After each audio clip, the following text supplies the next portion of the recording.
Yuk, para ksatria penanggulangan bencana di seluruh penjuru Nusantara. Apa kabar nih? Semoga lagi pada semangat 45 ya, kondisi fisik mental prima jaya. Harus prima dong, bencana kan nggak kenal tanggal merah, hehe.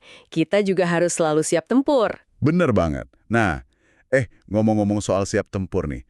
Belakangan ini dapur redaksi kita kebanjiran. Wah, banjir beneran? Bukan air bah ya, tapi bahan studi. Iya, alias curhatan sama unek-unek dari Anda semua para pendengar setia. Oh, soal apa tuh biasanya? Kayaknya lagi pada riuh rendah gitu soal aturan main baru ASN ya. Bikin kepala cenut-cenut, tapi sekaligus penasaran juga kan, ini arahnya mau kemana sih? Iya, dinamikanya kerasa banget loh di lapangan. Banyak diskusi, bisik-bisik, bahkan mungkin ya debat kusir soal Permenpan baru, SEBKN baru. Angka kredit ya? Betul, angka kredit, nasib karir JFT.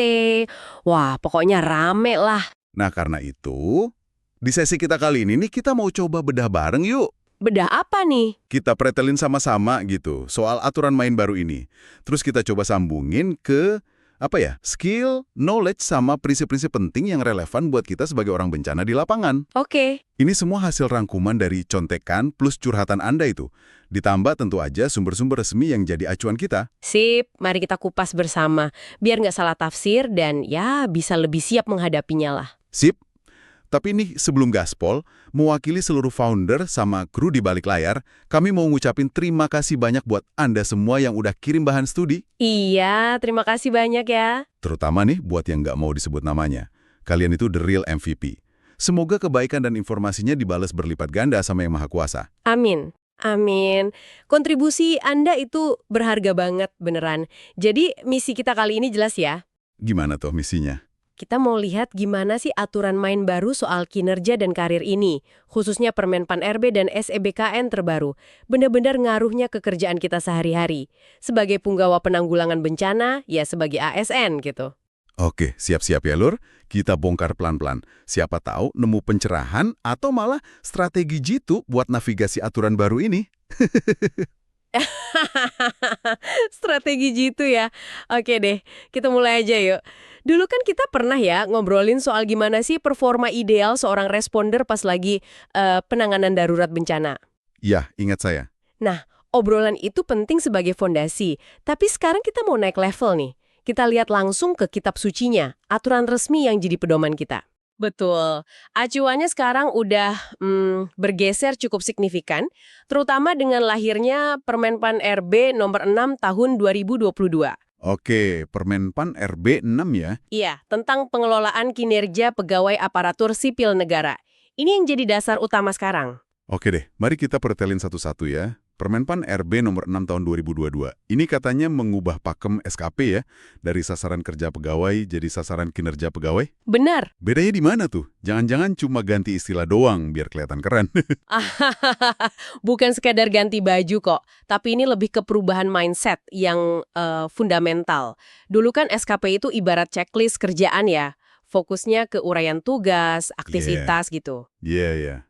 Yang penting centang-centang selesai. Nah, SKP versi baru ini fokusnya ke kinerja, yang diukur dari dua hal utama, hasil kerja sama perilaku kerja. Hasil kerja dan perilaku kerja.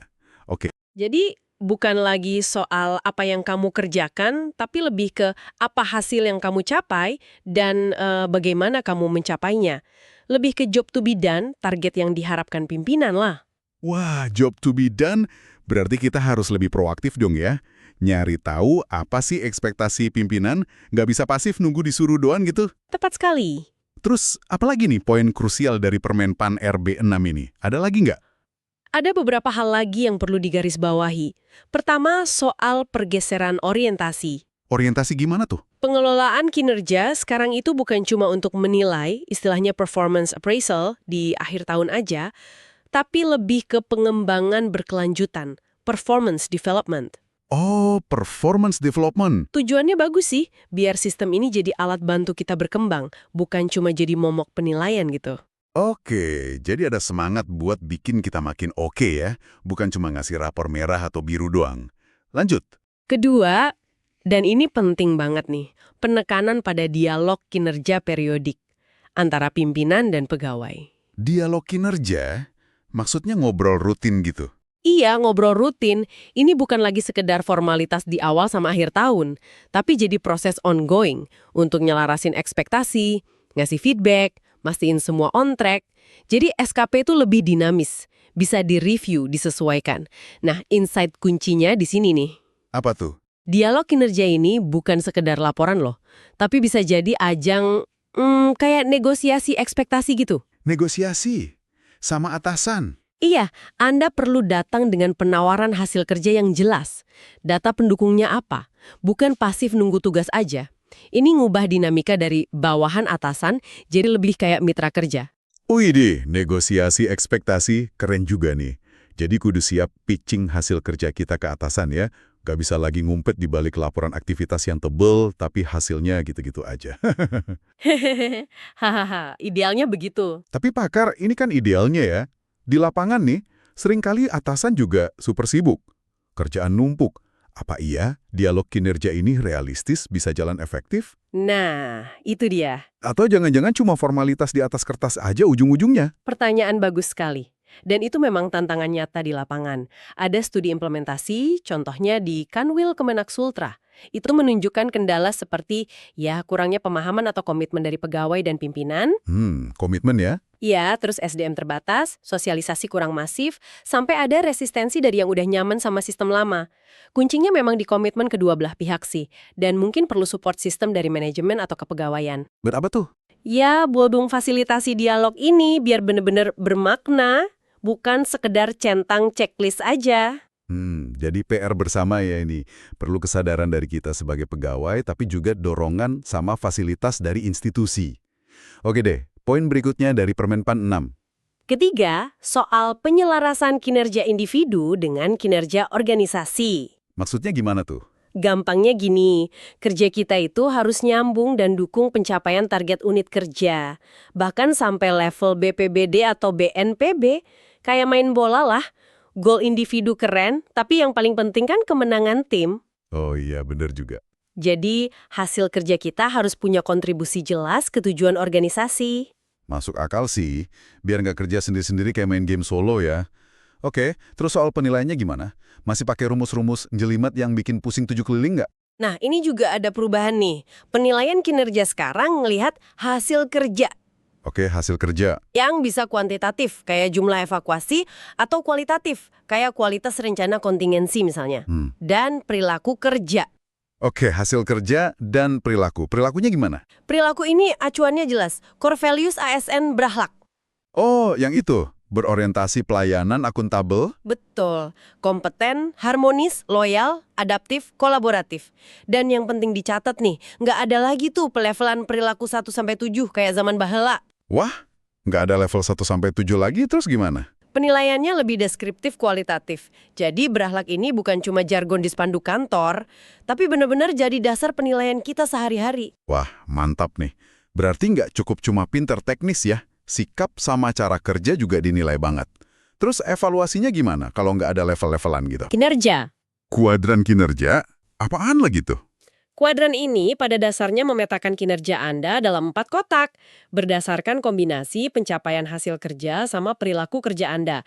Jadi, bisa jadi hasilnya istimewa, baik, butuh perbaikan, atau kurang. Nah, itu nanti yang nentuin tindak lanjut karir Anda. Oh, jadi bukan rumus matematika kaku ya? Lebih kayak lihat gambaran utuh gitu? Iya, betul. Oh ya, satu lagi soal SKP. Ada pilihan pendekatan kuantitatif. Ukuran angka ya? Iya, ukurannya angka jelas, misal jumlah desa tangguh yang dibina. Atau bisa juga kualitatif. Kualitatif? Contohnya? Lebih ke deskripsi kualitas hasil, misal tingkat efektivitas sosialisasi berdasarkan feedback peserta.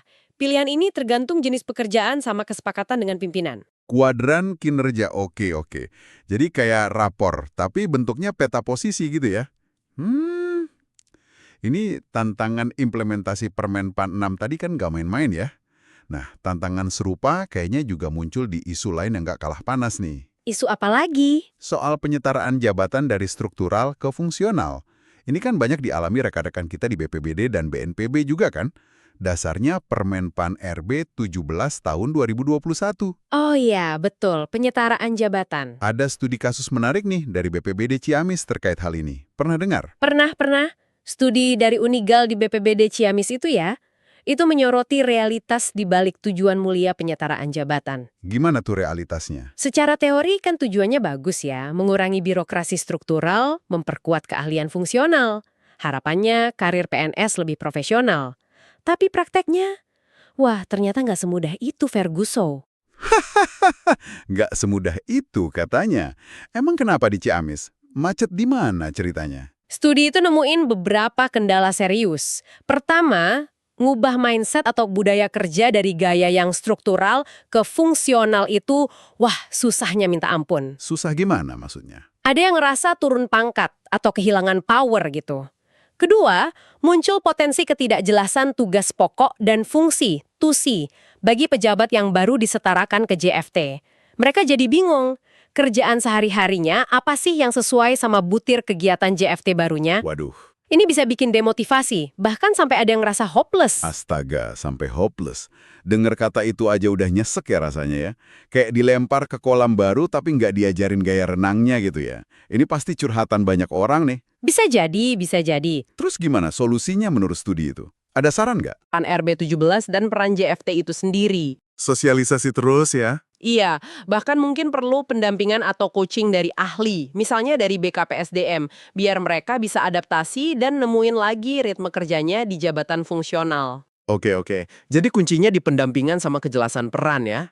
Ini PR besar buat instansi dan juga buat kita yang ngalamin penyetaraan harus proaktif nyari tahu dan adaptasi. Betul. Sip lah, kita move on yuk ke peraturan yang paling anyar nih. Surat Edaran Kepala BKN nomor 9 tahun 2024. Nah, ini yang baru banget ya. Ya, katanya ini semacam pelumas gitu ya. Biar aturan angka kredit, kenaikan pangkat, sama jenjang JFT pasca Perban BKN nomor 3 tahun 2023 itu makin lancar. Gimana ceritanya tuh? Hehe, bisa dibilang gitu sih. SEBKN 92024 ini lahir karena adanya sistem baru kan, di mana angka kredit AK sekarang didapat dari konversi predikat kinerja. Yang baik, sangat baik gitu ya, dari Permen PAN 6 tadi. Iya, betul. Nah, muncul kekhawatiran nih. Jangan-jangan sistem konversi ini malah bikin karir teman-teman JFT, termasuk penata PP dan analis kebencanaan, jadi lebih serot dibanding teman-teman jabatan pelaksana misalnya. Padahal kinerjanya sama bagusnya. Oh gitu, Jadi tujuan utama SE ini adalah menjaga kesetaraan peluang karir. biar adil gitu ya.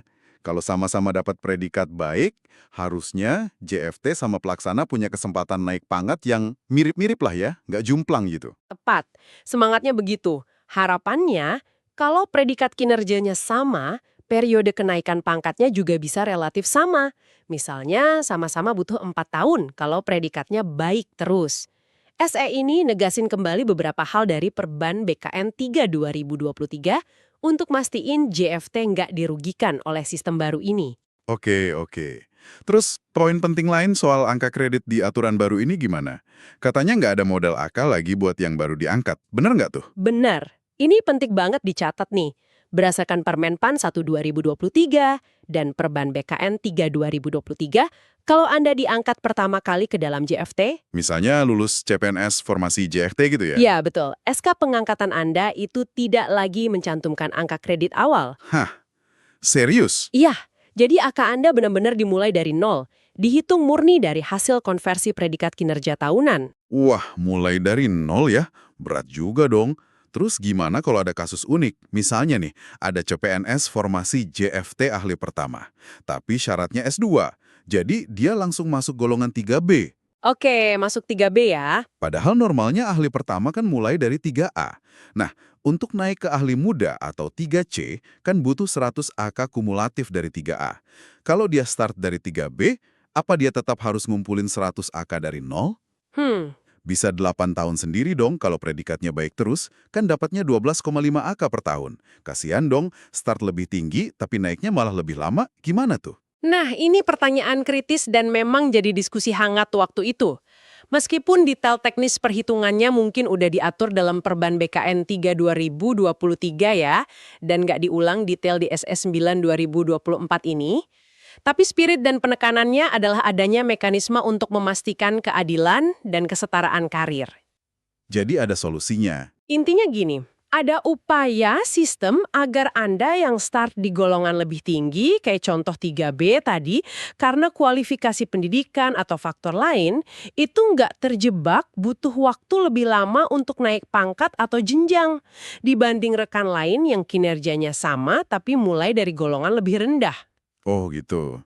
Jadi gimana caranya? Kemungkinan ada pengakuan atau penyesuaian AK tertentu karena posisi awal golongannya udah lebih tinggi. Sehingga target AK kumulatif untuk naik pangkat atau jenjang berikutnya tetap bisa dicapai dalam periode waktu yang wajar dan setara. Oke, paham. Jadi intinya ada semacam safety net lah ya dalam aturan itu, biar teman-teman JFT penata bencana atau analis kebencanaan, terutama yang start golongannya udah tinggi, nasib karirnya tetap fair. Betul. Nggak kalah cepet sama teman-teman pelaksana, asal kinerjanya memang bagus. Gitu ya intinya?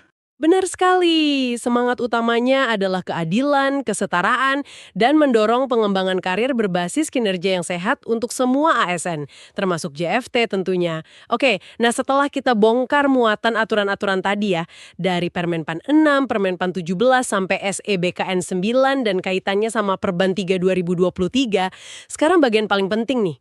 Apa artinya semua ini buat Anda, para kesatria penanggulangan bencana? Gimana kita nyikapinya dari sisi skill, knowledge, dan prinsip? Nah, ini dia dagingnya. Silakan, pakar, rangkumannya gimana nih? Siap. Pertama ya, dari sisi knowledge atau pengetahuan, ini harga mati sih. Anda wajib paham aturan main baru ini. Wajib ya? Iya. Permenpan RB 6 2022 itu udah kayak manual book kinerja kita sekarang. Pelajari cara SKP disusun, pahami beda kuantitatif kualitatif, sadari krusialnya dialog kinerja itu, dan ngerti gimana predikat kinerja dikonversi jadi angka kredit. Kalau Anda kena dampak penyetaraan ya, Permenpan RB 17 2021 juga wajib dipahami. Terus update juga ya? Betul, update terbaru kayak SE, BKN juga perlu dipantau. Ini fondasi biar nggak salah langkah nantinya. Oke, catat. Melek aturan itu wajib hukumnya sekarang. Nggak bisa cuma modal otot sama semangat di lapangan doang ya. Lanjut ke skill. Apa aja nih? Kedua, skills atau kompetensi. Era baru ini nuntut lebih dari sekedar jago teknis kebencanaan loh. Oh ya? Apa lagi? Anda juga butuh soft skills yang kuat. Komunikasi jadi super penting, terutama buat dialog kinerja yang efektif tadi. Komunikasi ya. Terus? Adaptasi, wah ini wajib punya. Lihat aja aturannya gonta-ganti terus kan. Kolaborasi itu ruhnya berakhlak, nggak bisa kerja sendiri. Kolaborasi. Oke. Ada lagi? Ditambah lagi, butuh self-management yang oke, buat dokumentasi kinerja secara berkala dan proaktif. Ingat loh, Permenpan 6 bahkan nyinggung evaluasi kompetensi manajerial dan sosiokultural juga. Wah, lengkap banget. Jadi siap-siap upgrade skill ya. Widih, beneran paket komplit nih. Udah kayak syarat jadi superhero aja nih rasanya. Komunikasi, adaptasi, kolaborasi, manajemen diri. PR kita banyak berarti ya buat ningkatin kapasitas diri. Betul. Oke, terakhir nih. Soal prinsip atau mindset, gimana tuh? Ketiga, prinsip atau mindset. Ini soal cara pandang kita. Kita harus geser nih dari sekedar sibuk beraktivitas, activity-based, menjadi fokus pada hasil dan dampak, results-oriented. Fokus hasil ya. Iya, harus proaktif, terutama dalam dialog kinerja. Jangan nunggu bola aja. Terus, pegang teguh nilai berakhlak sebagai kompas perilaku sehari-hari. Sadari juga bahwa kinerja kita itu berkontribusi langsung ke citra dan capaian organisasi. BPBD atau BNPB. Kontribusi ke organisasi oke. Dan yang terpenting, tanamkan growth mindset, kemauan untuk terus belajar dan berkembang. Sejalan sama semangat performance development tadi. Jadi kesimpulannya nih, jadi ASN tangguh bencana di zaman now, itu nggak cukup cuma punya nyali gede sama fisik kuat ya. Nggak cukup. Harus cerdas juga navigasi aturan administrasi dan kinerja, biar karir tetap melaju kencang. Wah, ini beneran jadi pengingat buat kita semua nih, untuk terus upgrade diri secara menyeluruh. Mantap. Lumayan menguras energi ya pembahasan kita kali ini. Tapi semoga mencerahkan lah ya. Semoga ya. Biar rileks dikit nih, saya punya pantun. Dengerin ya. Boleh. Coba pantunnya. Pergi ke pasar beli sepatu baru, pulangnya mampir makan soto babat. Cakep. Aturan kinerja emang bikin pilu. Tapi hadapi dengan senyum, karir pasti melejit hebat. Yehaha! Pantunnya maksa, tapi boleh lah. Bener sih, memang perubahan itu seringkali nggak nyaman di awal ya. Tapi kalau kita bisa adaptasi, biasanya ada hikmah dan perbaikan di baliknya. Atau mengutip kata Mutiara nih, bukan spesies terkuat yang bertahan, bukan juga yang terpintar, tapi yang paling responsif terhadap perubahan. Nah, itu dia. Kita sebagai orang bencana harusnya paling jago dong soal adaptasi kan? Semangat terus pokoknya, Lur. Betul sekali. Jadi, mari kita simpulkan lagi intisarinya ya, biar nempel. Boleh, silakan. SEBKN, Perban BKN 3, dan lain-lain. Oke, knowledge. Kedua, Kedua, skill yang komplit. Nggak cuman teknis, tapi juga komunikasi, adaptasi, kolaborasi, dan manajemen diri. skill komplit. Yang ketiga, Dan ketiga, prinsip atau mindset yang tepat. Fokus pada hasil, proaktif berkomunikasi, berpegang pada berakhlak, sadar kontribusi ke organisasi, dan selalu mau belajar. mantap. Sip, ingat ya Lur, kerja keras itu penting. Tapi kerja cerdas sesuai aturan main dan ekspektasi itu kunci. Biar karir kita makin moncer di BNPB BBPD. Setuju banget. Jangan sampai kita udah capek-capek kerja nih. Ternyata nggak nyambung sama apa yang dinilai atau diharapkan sama pimpinan atau sistem. Kan sayang banget. Semoga pembahasan mendalam kita kali ini benar-benar ngasih pencerahan dan manfaat ya buat Anda semua dalam menjalankan tugas mulia ini. Oke deh, kayaknya udah cukup dulu ya obrolan kita kali ini. Udah mau maghrib nih di sini. Atau udah pagi mungkin di tempat Anda. Haha, bisa jadi. Pokoknya, kami berdua izin pamit undur diri dulu ya. Sampai ketemu lagi di kesempatan berikutnya. Salam tangguh. Salam kemanusiaan. Salam SKPDB, salam TRC Nusantara. 3, 2, 1, and close this window.